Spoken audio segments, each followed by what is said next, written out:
ito yung ano natin, yung G5KF. Tama ba yan ba yan? Yes sir, ito yung limited edition natin sir. Yun, bali mga boss, katulad lang din ng dati, meron siyang mecha design dito sa likod, tapos logo ng Gigabyte dito. Ito mas malito ng 22% Yes, kumpara sir. sa dating G5, di ba?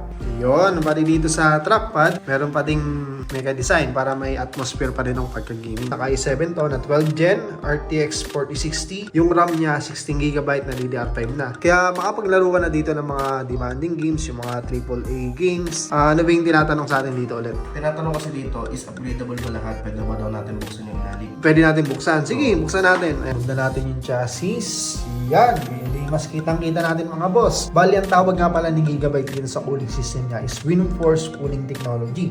So, dual fan yan. Merong 59 blade fans yan. Tapos, ito yung mga heat pipes nyo. Kitang-kita nyo kung gaano kalalaki, di ba? Ito yung RAM, oh. Dalawang 8 gig. So, pwede ka pang maglagay dito ng storage, boss, oh. Additional M.2. Kagaya nito. So, yun, boss. Sana nasagot namin yung tanong mo na kung upgradable ba. Yung presyo nito is 62,999. Ito lang yan sa UniPC where affordability meets the quality.